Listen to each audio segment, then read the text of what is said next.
Berarti Bapak banyak rahasia dong yang harus dibongkar hari ini nih, Pak. Ya karena proses banyak hal kan di tempat saya. Tapi dengan perjalanan waktu kan akhirnya tahu karakternya presiden seperti Betul. itu. Bahkan ada seorang Menko, saya nggak cerita Menkonya siapa. Oh, seru nih. Pasti yang ngelola ini saya pecat nanti. Jadi 800 juta kamu itu udah bener.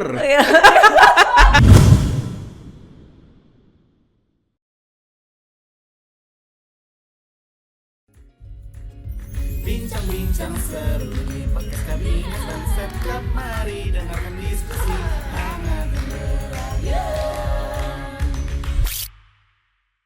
Selamat datang di podcast Sekretariat Kabinet. Saya Putri Tanjung, host tamu pada episode 1 kali ini. Untuk teman-teman yang belum tahu apa sih podcast itu, jadi podcast adalah podcast resmi Sekretariat Kabinet yang berisi ngobrol-ngobrol dan diskusi tentang berbagai topik, mulai dari kebijakan pemerintah ataupun hot issue yang berkembang di masyarakat, yang pastinya dikemas dengan penyampaian yang ringan dan juga santai.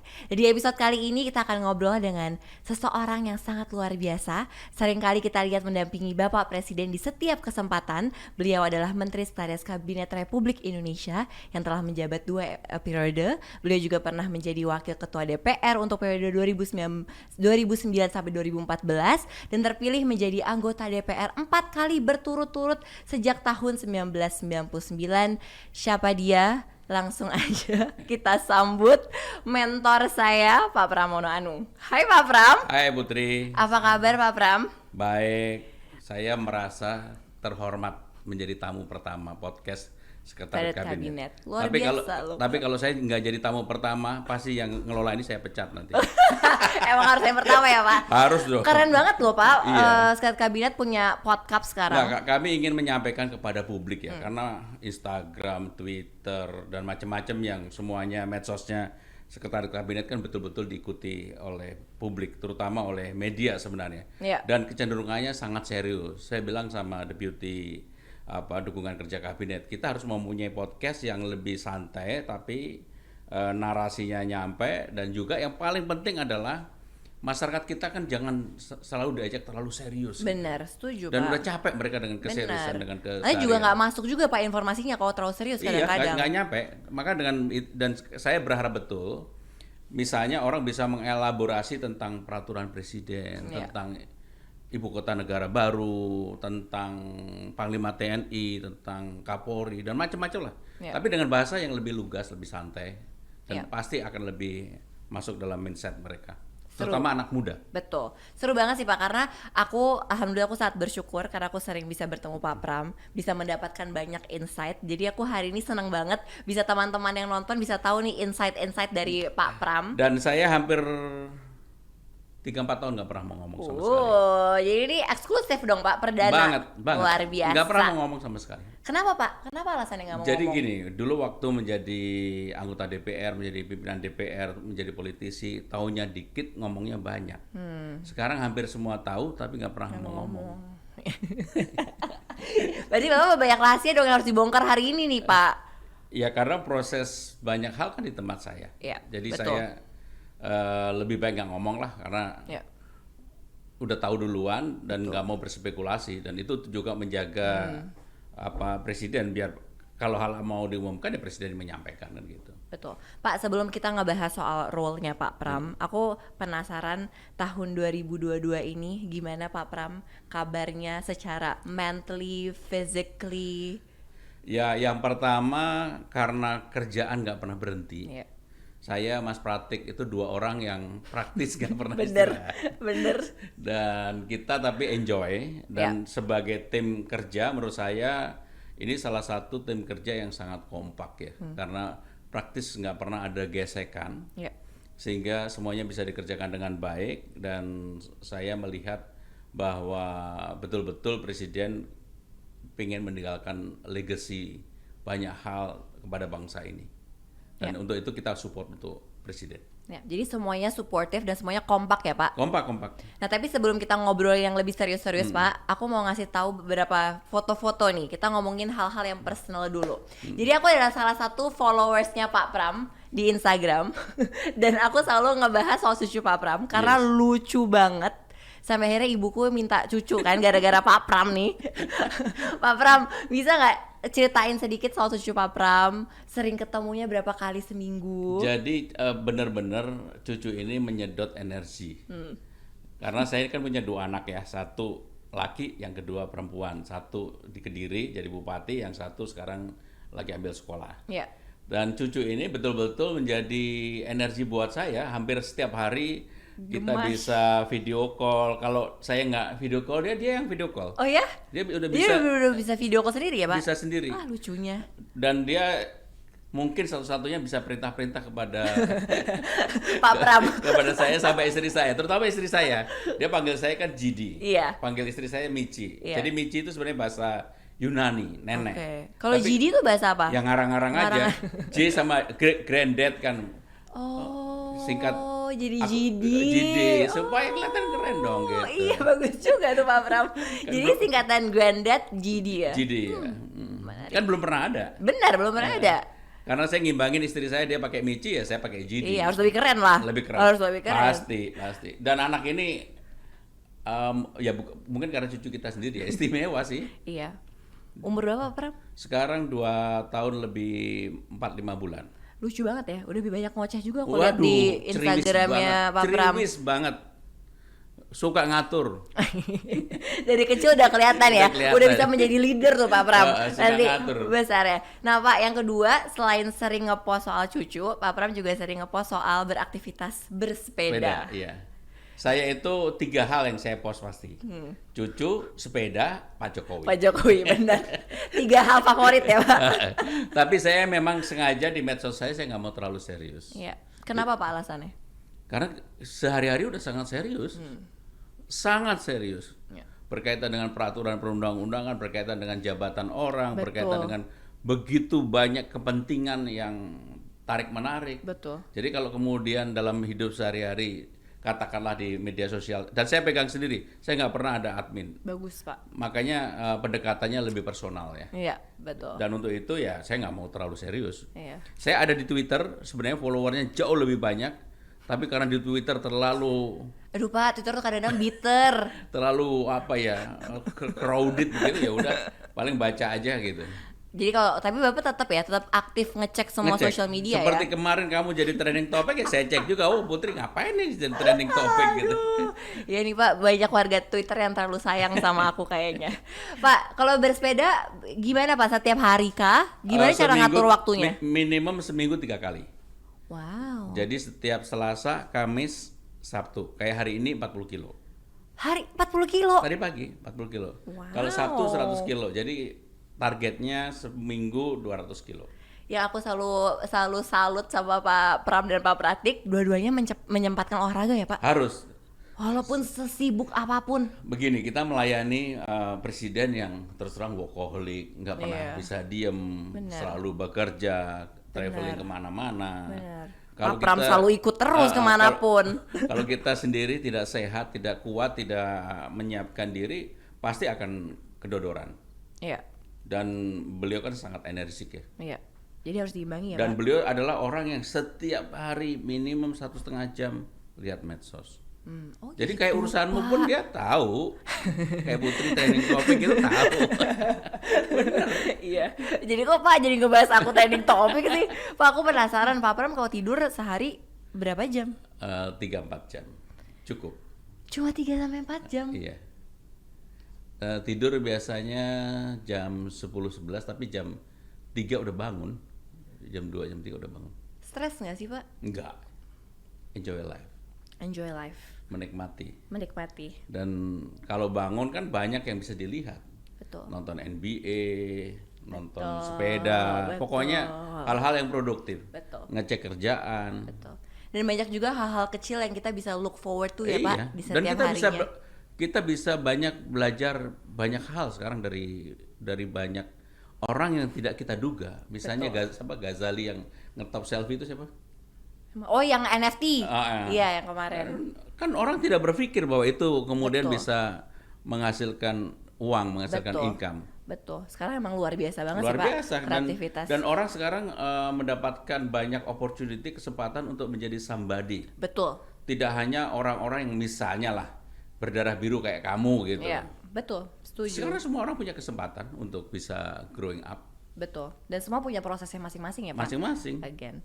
Pak, tapi aku sekarang mau ngomongin soal role-nya Pak Pram. Mungkin banyak orang yang bingung, apalagi anak-anak muda ya Pak, atau ketuker. Sebenarnya sebagai Menteri Sekretaris Kabinet, itu tuh ngapain sih Pak kerjaannya? Role-nya tuh apa sebenarnya? Jadi presiden itu punya 2 sekretaris ya. Nah, gimana Presiden tuh, Pak? sebagai kepala negara dan simpelnya ya, presiden sebagai kepala negara dan presiden sebagai kepala pemerintahan. Oke. Presiden sebagai kepala negara berhubungan dengan lembaga-lembaga tinggi negara, Oke. dengan DPR, dengan DPD, dengan itu Pak heavy-nya lebih di Pak Pratik. Oke. Tapi presiden sebagai kepala pemerintahan itu heavy-nya di tempat saya. Di Pak Pram. Sidang kabinet memutuskan kepres tentang apa, permen tentang apa. Misalnya menentukan daerah ini menjadi kawasan ekonomi khusus, itu heavy-nya di tempat saya. Jadi 2 inilah sebenarnya orang yang Paling sibuk, paling gak ada waktu. tapi kan kalau kamu WA aku pasti aku jawab, nggak Iya, pernah nggak. luar biasa sih. Pak Pram sama Pak Pram ini top. Apalagi Pak Pram masih suka nanya-nanya soal hal-hal personal. Seperti kisah cinta, ngasih tips and tricks. Makasih loh Pak Pram. Oh iya, walaupun kamu dulu kelihatannya nggak bucin, sekarang kamu yang bucin kan gitu. Ih, Pak Pram malah ngebuka-buka nih. Pak Pram tadi ngomongin soal kan emang ada beberapa yang habisnya di Pak Pram dan di Pak Pratik. Tapi kita ngomongin soal sidang kabinet sama ratas yang alhamdulillah aku juga dapat the pleasure untuk bisa datang. Waktu itu diajak sama Pak Pram. Sebenarnya apa sih Pak manfaat dari sidang kabinet dan ratas? Bisa dijelasin nggak Pak? Jadi di tempat itulah presiden akan memutuskan. Oke. Misalnya hal yang berkaitan kayak kemarin, presiden memutuskan harga minyak goreng, minyak curah menjadi 14.000. Oke. Itu tentunya usulannya dari menterinya, dan menterinya kemudian menyampaikan di dalam sidang kabinet, dalam rapat terbatas. Begitu presiden memutuskan, itu menjadi sebuah hal yang mengikat secara peraturan perundang-undangan pun ada payungnya, karena sidang kabinet itu ada risalahnya. Oke. Sehingga suatu hari kalau ada gugatan, dipetunkan dan sebagainya, maka kita punya landasan untuk itu. Oke. Jadi semua keputusan di sidang kabinet, termasuk mulai dari urusan vaksin, urusan evaluasi PPKM, itu semuanya oleh presiden diputuskan dalam sidang kabinet. Nggak ada yang Di tidak sidang itu ya Pak? Iya, karena itu menjadi kekuatan kabinet Ya. untuk memutuskan. Dan mungkin Pak Jokowi ini presiden yang paling banyak rapat dibandingkan dengan yang lain. Sama dengan semua presiden ya Pak? Dibandingkan semua presiden, karena dulu kan saya lihat risalah-risalah rapat dan sidang-sidang yang dulu, Ya. biasanya rapatnya itu seminggu hanya sekali, Ya. bahkan sebulan hanya 4 kali. Ya. Ini seminggu 4, 5, 6, 7, 8, 9 kali. Pusing dong Pak timnya. Pasti. Pastilah. Dan itu kan harus, bahkan kadang-kadang keputusan rapat itu baru tengah malam jam 2 pagi. Oh gitu Pak? Ya bisa kapan aja. Bisa kapan aja, Presiden iya. bangun, besok saya mau putusin itu, ya udah kita siapin. Pernah nggak Pak kalau kayak 1 jam sebelumnya gitu? Pernah. Terus gimana tuh caranya Pak Pram menyiapkan Bahkan semuanya? hari Minggu ketika kita lagi, untung saya udah sampai di rumah. Minggu kurang lebih jam 2 beliau minta ratas jam 4. Ya. Dan itu udah, kan yang harus siapkan banyak. Keputusan-keputusan, risalah rapat, putusannya presiden, dan nggak boleh salah. Nah, ya, itu Karena dia. itu yang paling penting. Dan alhamdulillah sampai hari ini relatif nggak pernah salah. Pak, boleh nggak ceritain prosesnya nih? So, kalau dari Setkap itu sebenarnya role-nya saat sidang kabinet dan ratas tuh menyiapkan apa sih Pak sebenarnya? Jadi awalnya kita mengusulkan terlebih dahulu kepada presiden mengenai materi rapat mingguan. Oke. Ada mingguan, ada bulanan. Oke. Dan presiden sudah setuju. Misalnya minggu ini 1, 2, 3, 4, 5 yang dirapatkan. Oke. Dan itu kemudian langsung kita persiapkan. Oke. Nah, setelah itu kan presiden akan memberikan arahan di dalam rapat terbatas itu. Ya. Nah, arahan itu diolah oleh tim komunikasi, tapi bahan dasarnya juga dari kami kan gitu. Oke. Nah, itulah yang kemudian menjadi arahan presiden. Setelah presiden memberikan arahan, kan ada menteri yang akan presentasi. Nah, kita yang menentukan siapa menteri yang akan presentasi. Oke. Jadi menteri A, B, C, D, siapa yang menentukan waktunya, apa yang ini, kita yang menentukan. Oke. Termasuk kalau kemudian misalnya ada menteri yang terlalu panjang ngomong, ya kita potong. Banyak nggak sih Pak kejadian kayak gitu? Banyak. Karena sebenarnya sekretaris kabinet itu kayak ketua kelas gitu. Iya. Mengatur semua ya Pak? Yang ngatur di situ. Termasuk siapa yang ngomong, siapa yang ini. Apalagi di waktu pandemi ini hampir sebagian besar kan online. Iya. Kita secara virtual. Iya. Jadi semua yang mau ngomong daftar. Betul. Dan kalau topiknya menarik itu yang daftar bisa puluhan. Padahal waktunya yang kita kasih kesempatan mungkin hanya 4-5 orang. Oke. Nah itu harus kita pilih, kita harus tahu menteri mana yang substansinya lagi dibutuhkan oleh presiden. Betul. Pak, berarti topik-topik dan isu-isunya itu based on priority. Based on priority. Oke, dan itu juga dari Pak Pram yang menentukan. Dari kita menyampaikan kepada presiden every week. Wow. Every week, dan itu topiknya bisa berubah-ubah. Iya. Tergantung perkembangan sosial politik. Iya. Misalnya kayak minggu lalu itu berkaitan dengan IKN. Iya. Kita harus siap, presiden harus menyiapkan itu kan, dan menteri yang ditunjuk harus menyiapkan itu dah. Kita konsentrasinya di IKN. Minggu ini tadi misalnya. Iya. Tadi kita tentang insentif untuk mobil dan juga untuk perumahan. Iya. Karena daya beli masyarakat sekarang belum 100% pulih, maka pemerintah memberikan insentif kepada pada mobil dan pada perumahan. Mobil diberikan PPNBM gratis selama 6 bulan. Ya. Dan itu kan sebenarnya untuk meningkatkan daya beli, purchasing powernya masyarakat. Gitu. Betul. Pak, berarti kayak proses ketok palunya itu biasanya berapa lama sih Pak untuk satu kebijakan atau satu keputusan Jadi dari Pak satu Presiden? ratas itu kita alokasikan waktu 1 jam. Oke. Dan presiden adalah presiden yang nggak seneng basa-basi, Ya. nggak seneng menterinya ngomong terlalu lama. Yang penting adalah substansinya apa dan apa yang harus beliau putuskan. Oke. Bagi menteri-menteri yang baru pasti akan kesulitan menyesuaikan, tapi dengan perjalanan waktu kan akhirnya tahu karakternya presiden seperti Betul, itu. Dan betul. sekarang rata-rata ya udah mereka presentasi cuma 3-4-5 menit, kemudian minta arahan presiden mana yang Langsung. diputuskan gitu. Oke, jadi mereka juga harus bisa adaptif ya Pak, harus adaptif banget harus. sesuai dengan Sebab kalau enggak, style Pak Presiden. Sebab kalau enggak ya percuma jadi pembantu presiden, kemudian egonya mau menonjolkan dirinya nggak bisa. Bener-bener. Nah Pak Pram, tadi kita udah ngomongin banyak soal role-nya Pak Pram, bedanya juga Pak Pram dengan Pak Pratik dan segala macamnya. Pak, tapi aku pingin ngomongin soal yang agak lebih, ngomongin soal leadership. Kalau Pak Pram sebagai seorang leadership style Pak Pram tuh seperti apa sih? Gini, Kayak tegas ya Pak ya? jadi hal yang paling dasar adalah ketika saya masuk di sini, di tempat ini, semua orang biasanya membawa orang-orang terdekatnya. Saya sama sekali tidak membawa orang terdekat saya untuk ikut mengatur urusan substansi, nggak ada satupun. Ya. Karena saya mempercayakan bahwa sebenarnya semua orang itu bisa diberdayakan kapasitasnya, bisa digali leadernya, selama kita bisa percaya dan kita tahu orang itu kita percaya. Maka saya jujur ya, saya selama 2 periode ini saya praktis didukung penuh oleh internal birokrasi di lembaga ini. Karena apa? Karena saya nggak bawa orang. Ya. Yang kedua saya percaya dengan mereka. Ya. Yang ketiga setiap proses pasti saya tahu. Ya. Jadi Bapak hands on banget ya? Iya, yang paling penting juga dengan kesibukan nggak mungkin semuanya bisa dihandle detail. Betul. Surat-surat yang masuk setiap hari itu hampir 300-400 surat. Nggak kebayang. Saya kan punya wakil sekretaris kabinet. Ya. Dalam hati saya ngapain gue baca? Udah wakil sekretaris kabinet suruh baca, suruh buatin memo. Iya. Yang penting ujungnya, Di Pak Pram. decisionnya Iya. ada di tempat saya. Gitu. Itu namanya leader. Ya, betul. Bisa delegasi juga ya, Pak? Bisa. Pak, tapi kalau leadership style ke anak-anak muda pasti beda dong ke yang udah lebih senior dan ke anak-anak muda seperti kayak aku gitu. Aku juga sebenarnya di bawahnya Pak Pram. Nah, itu gimana Pak caranya? Enggak, yang paling penting adalah proses interaksi antar generasi itu harus terjadi. Ya. Saya termasuk yang memberikan kepercayaan penuh pada, misalnya dengan anak saya. Ya. Anak saya umur 28 tahun udah jadi bupati. Ya. Hal yang tidak direncanakan karena saya nggak setuju dia jadi bupati. Ya. Tapi karena ya panggilan keadaan akhirnya singkat cerita dia jadi bupati. Saya bilang sama dia, saya nggak akan ikut campur urusan kamu. Kamu harus putusin sendiri. Ya. Tapi yang penting kisi-kisi ini yang harus kamu lakukan. Yang paling ditakutkan orang tua kalau punya anak pejabat begitu apa? Korupsi. Iya. Nah itu prinsip gitu. Betul. Jadi proses interaksi itu terjadi dengan anak juga. Iya.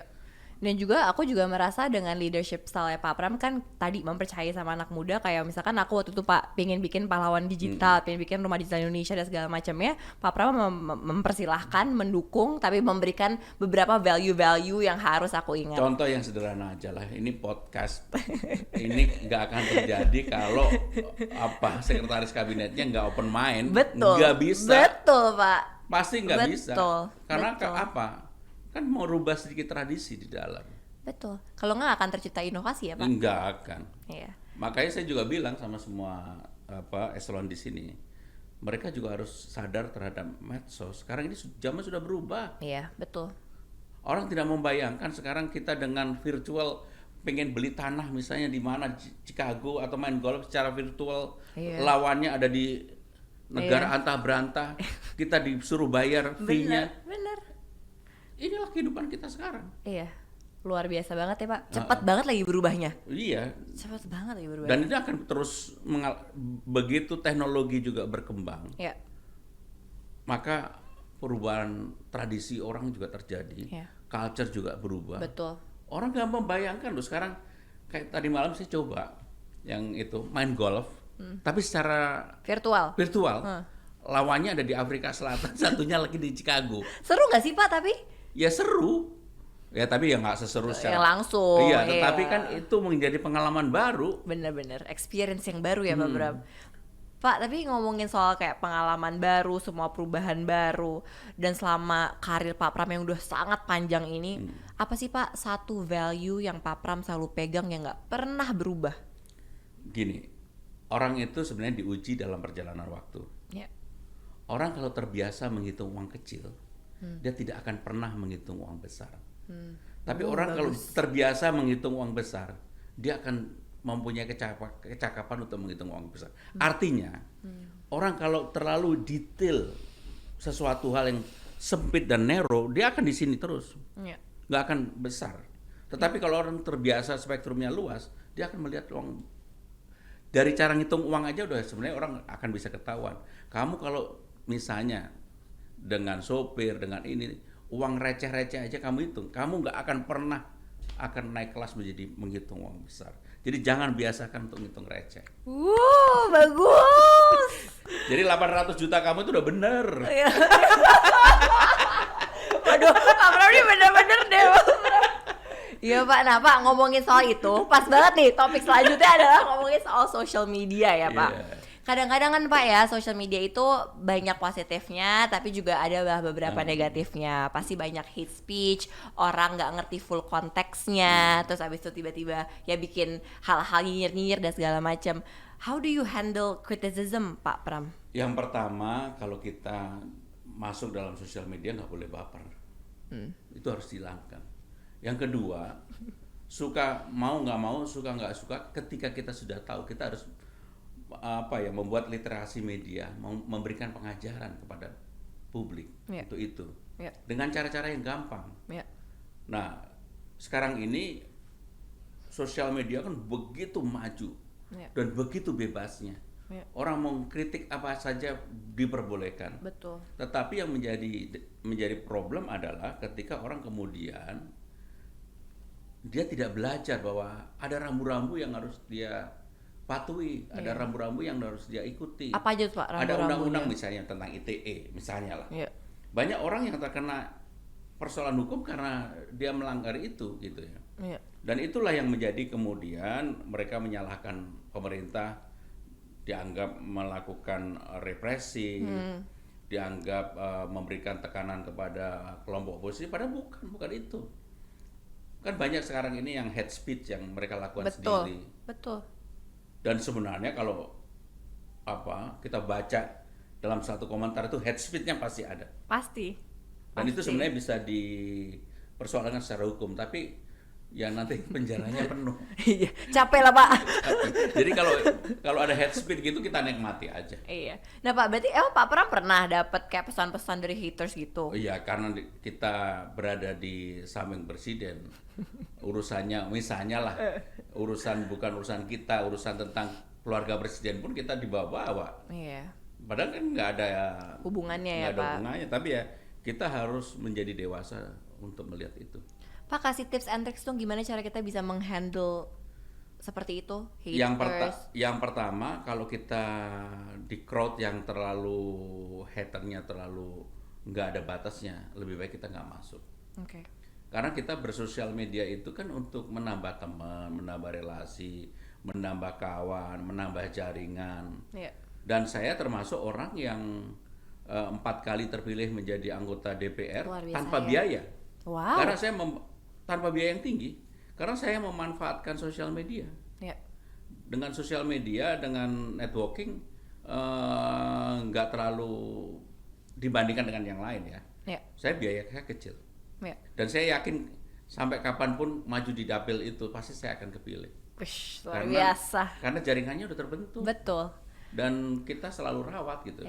Iya. Karena Pak Pram udah ngebentuk itu ya Pak, udah ngebentuk itu udah kan, lama, prosesnya panjang. Dan investasi panjang. Iya betul, prosesnya panjang. Jadi kalau kita menggunakan social media intinya harus bijak ya Pak. Harus bijak dan juga harus tahu nggak semua harus komentari. Setuju banget Pak.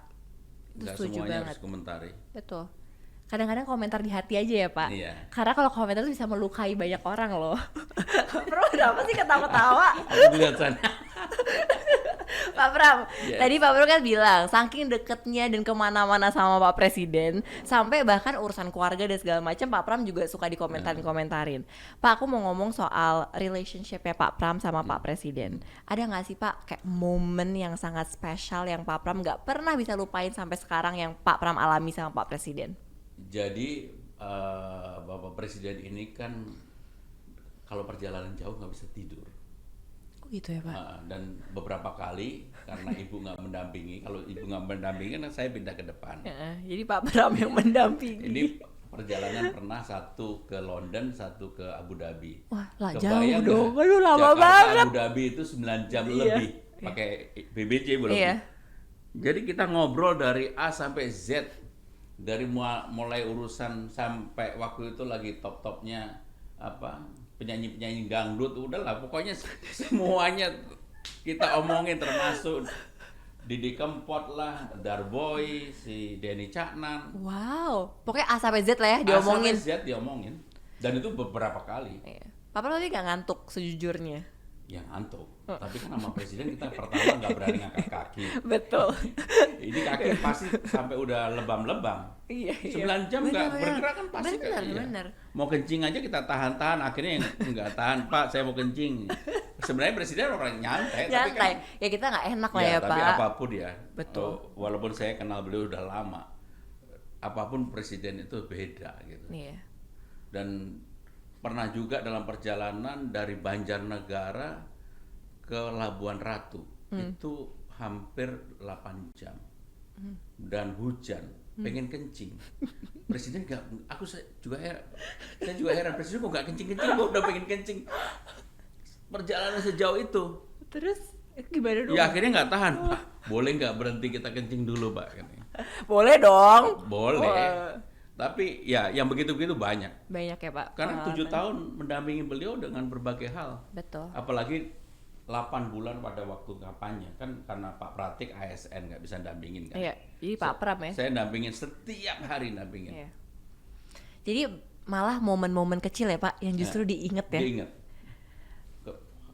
Misalnya hal kecil waktu beliau marah gitu. Gimana sih Pak biasanya kalau marah? Marahnya nggak sama kita, marahnya sama seseorang atau sama Iya. ini. Kaget kita semua loh. Bapak kok marah? Ya saya juga heran kok saya bisa marah. Pak, sebenarnya sosok seorang Bapak Presiden itu seperti apa sih Pak? Beliau sangat humble, sangat merakyat, dan mungkin gak banyak presiden yang dalam keseharian yang dipikirinnya rakyatnya aja. Ya. Pernah suatu hari kebetulan waktu itu ada ibu, kita lagi di Batang, di Brebes. Saya juga heran kok pada waktu itu ada Mas Pratik. Terus? Padahal saya hampir nggak pernah bareng satu ini dengan Pak Pratik. Jam 2 siang, rakyatnya banyak banget, waktu itu belum pandemi. Ibu itu sudah sampai ngap-ngap, kangking kepanasan. Akhirnya kita masukkan ke ruangan AC dan ditangani ini. Yeah. Presiden itu semua orang disalami satu-satu. Wow, luar biasa. Luar biasa. Saya sama biasa. Pak Pratik nemenin sebentar, gantian keluar masuk, keluar masuk, keluar masuk. Hebat Nggak banget tahan. sih Pak Presiden. Dan itu kalau Hebat nggak pakai sih. hati nggak bisa. Bener. Capek pasti Pengalaman Pak. lagi waktu di Jambi dengan suku Talang Mama. Itu sudah hampir maghrib, kita pakai helikopter harus balik ke Jambi. Kita udah ingetin beliau, Pak, ini waktu nggak memungkinkan. Beliau salamin lagi, orang 5.000 ada. Hebat sih. Suku orang dalam, beliau salamin satu-satu. Ya. Akhirnya masuk itu sebenarnya udah nggak boleh terbang, udah jam 6. Ya. Dan pas pampresnya udah bilang ini nggak boleh terbang, tapi kita nggak mungkin tengah hutan. Ya. Akhirnya terbang dan yang begitu-begitu banyak Ya. pengalaman. Pak, tadi kita udah ngomongin soal Bapak Presiden. Nah tadi kan Pak Pram udah bilang kalau Pak Pram adalah ketua kelas. Ribet gak sih Pak ngurusin menteri-menteri Pak? Ribet banget. Tapi gini, kita harus ada waktunya tegas, tapi harus ada waktunya juga ada toleransi. Oke. Misalnya sebagai contoh, kalau sidang kabinet paripurna itu yang sebulan sekali, menteri siapapun, mau Menko, mau siapa minta izin, saya nggak akan kasih. Oke. Karena memang Presiden juga meminta untuk semua menteri hadir di sidang kabinet paripurna. Bahkan ada seorang Menko, saya nggak cerita Menkonya siapa, Seru nih. baru terbang mendarat di New York. Terus Pak? Kemudian ada sidang kabinet paripurna, dia minta izin untuk nggak ikut. Saya bilang nggak harus bisa. ikut. Pulang daripada nanti Pak Menko, saya nggak nyebut namanya ya. Iya, nggak iya. etis lah. Iya, benar. Daripada nanti saya nggak akan kirimin surat undangan lagi loh. Jadi untuk disiplin ya Pak? Ya, untuk sidang kabinet paripurna saya biasanya mau siapa aja pasti nggak. Oke. Tapi kalau untuk rapat terbatas, jadi bagi yang menteri yang akan presentasi, dia tetap harus ada. Tetapi yang bukan yang menjadi main topiknya, menjadi ininya, oke, diizinkan untuk Boleh lah. boleh. Jadi, sehingga kita juga harus tahu itu, harus kapan. Tegas banget, disiplin ya Pak. Kapan bisa? Karena kalau minta izin ke presiden, diizinkan. Saya bagian galaknya, nggak apa-apa lah. Iya nggak apa-apa. Ya Pak Pram lumayan galak sih. Orang mau nggak seneng juga nggak apa-apa. Iya bener. Pak Pram, ini 2 pertanyaan terakhir. Karena kita udah ngobrol panjang juga. Pak Pram, apa harapan Pak Pram untuk Indonesia ke depannya, khususnya tahun 2045? Atau lebih spesifik lagi ada nggak Pak harapan untuk sekretariat kabinet Pak untuk Jadi yang kedepannya? pertama untuk Indonesia terlebih dahulu. Oke. Ya. Semua lembaga-lembaga dunia, mau IMF, World Bank maupun yang seperti McKinsey, itu akan memprediksi Indonesia di tahun 2035-2045 karena bonus demografi. Iya. Dan juga karena kekayaan alam dan juga karena demokrasinya, itu akan menjadi the big five Iya. negara dunia. Iya. Dan untuk mencapai itu tentunya bukan sesuatu yang mudah, harus momentumnya terjaga. Iya. Sekarang ini dalam pemerintahan Pak Jokowi 18 bulan terakhir ketika pandemi, hampir 2 tahun inilah, sebenarnya kita memperoleh banyak sekali manfaat dan keuntungan karena kita bisa mereform birokrasi kita. Tetapi yang tidak kalah pentingnya adalah kita jadi tahu mana yang menjadi keunggulan Indonesia. Iya. Baru sekarang ini neraca perdagangan kita surplus. Iya. Dulu ketika sebelum pandemi kita itu negatifnya dengan Cina sebagai contoh, 17 miliar US dollar. Sekarang ini udah hampir kita surplus. Artinya apa? Artinya bahwa negara ini udah on the right track. Ya. Kita dengan Amerika kita surplus, dengan India surplus, Ya. dengan Cina tahun depan pasti udah surplus. Contoh lagi yang sederhana, ketika kita memutuskan untuk menghentikan ekspor batu bara, ternyata seluruh dunia goncang. Ya. Karena mereka ternyata bergantung banget sama batu bara kita. Sama kita. Seringkali kita menjual diri kita terlalu murah. Nah itulah yang kemudian kenapa orang melihat bahwa kita on the right track, misalnya palm oil dan turunannya itu membuat ekspor kita. Kalau dulu kita kan sangat bergantung pada raw material. Ya. Sekarang Presiden selalu ngomong hilirisasi. Ya. Harus ada added value-nya, baik Betul. itu nikel, timah, boksit dan macam-macam. Dan kenyataannya ternyata memang misalnya contoh nikel lah, itu added value-nya 20 kali. Ya. Dan sekarang ini neraca perdagangan kita sangat sehat. Ya. Kita kan diprediksi dengan pandemi ini kita akan mengalami krisis. Ternyata sampai hari ini nggak pernah ada krisis Ya. dan nggak pernah ada persoalan kelaparan yang masif di tingkat grassroots. Ya. karena bansos kita juga sangat banyak, sehingga harapan saya terhadap bangsa ini, demokrasinya harus dijaga. Amin, ya. Kalau mau berantem ya berantem saat pemilu saja, tapi kita juga harus memulai tradisi baru bahwa bisa menjadi lawan, bisa menjadi kawan. Apa yang dilakukan Pak Jokowi dan Pak Prabowo adalah sesuatu yang tidak pernah dulu dilakukan oleh bangsa ini. Ya. Orang berkompetisi, ya. Tiba-tiba sekarang bersama-sama dalam satu perahu. Dan itu pendidikan yang sangat baik bagi bangsa ini. Betul, karena sebenarnya tujuannya sama ya Pak, untuk berkontribusi untuk Indonesia. Iya. Termasuk di Sekretariat Kabinet, harapan saya cuma satu. Apa Pak? Hal yang sudah ditinggalkan menjadi legacy. Saya mulai banyak tradisi baru. Dulu Sekretariat Kabinet ini nggak pernah nonton bareng, nggak pernah nyanyi-nyanyi ngeband bareng, nggak pernah punya himne. Saya bilang, saya lombain himne. Juara 1, duit dari saya. Wah, seru banget. Seru banget. Sekarang kita jadi bangga punya himne sendiri. Benar. Bisa nonton bioskop film bareng-bareng. Iya, benar. Termasuk nah, hal-hal kecil yang seperti itu yang membuat kita lebih satu ya Pak. Satu. Jadi semuanya juga yang kerja bareng Pak Pram, ownership-nya juga jadi lebih besar pastinya. Ya, saya merasa selama saya bekerja 7 tahun, saya sangat happy, nggak pernah ada hal-hal kecil yang menjadi hambatan. Ya. Pak, pertanyaan terakhir. 2 minggu lalu aku berdiskusi sama Pak Presiden. Pak Presiden bilang bahwa opportunity ke depannya di Indonesia tuh sangat luar biasa luas, terutama untuk anak-anak mudanya. Dari Pak Pram, ada nggak advice untuk anak-anak muda Indonesia untuk terus semangat bisa berkontribusi untuk negara kita? Yang pertama, anak muda harus menjadi dirinya sendiri. Jangan kemudian semua orang pengen jadi Bung Karno, semua orang pengen jadi tokoh-tokoh yang misalnya lah menjadi Khairul Tanjung begitu.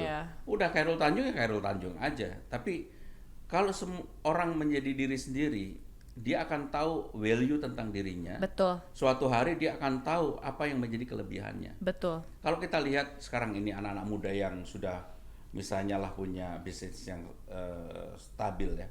Rata-rata mereka karena menjadi dirinya sendiri. Setuju Pak. Dia tidak menjadi follower. Begitu menjadi follower, maka ya udah, dia tidak akan pernah menjadi orang pertama di sektor itu. Betul. Itu udah hidup seperti itu. Pak, tapi biasanya kalau misalkan anak-anak muda jadi diri sendiri, terus habis itu kayak udah bertahan nih sama values-nya gitu. Tapi kan biasa ya Pak, dengan ada social media dan segala macam, kita di-compare lah sama orang, Ya, dinyinyirin lah sama orang. Itu gimana? Untuk menjadi besar pasti harus compare dengan orang lain. Karena nggak akan pernah orang menjadi besar karena hanya menjadi kecil dirinya sendiri. Harus diperbandingkan dengan orang lain. Setuju. Kita harus kuat ya sebagai anak muda, kita harus kuat ya Pak. Makin banyak tempaan, orang itu makin kuat. Amin. Termasuk kamu.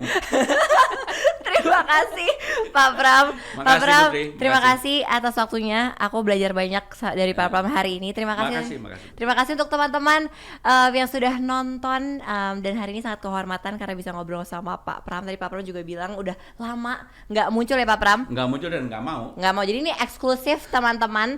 Jadi terima kasih untuk teman-teman yang sudah nonton podcast episode 1 kali ini. Semoga nanti aku bisa jadi host tamu lagi. Semoga diundang lagi. Dan untuk teman-teman jangan lupa untuk nonton dan subscribe, like dan share of course YouTube-nya channel Sekretariat Kabinet, dan jangan lupa untuk dengerin bincang-bincang ini di Spotify. Bye bye. Bincang-bincang seru di podcast Kabinet dan Setkap, mari dengarkan diskusi hangat dan beradab.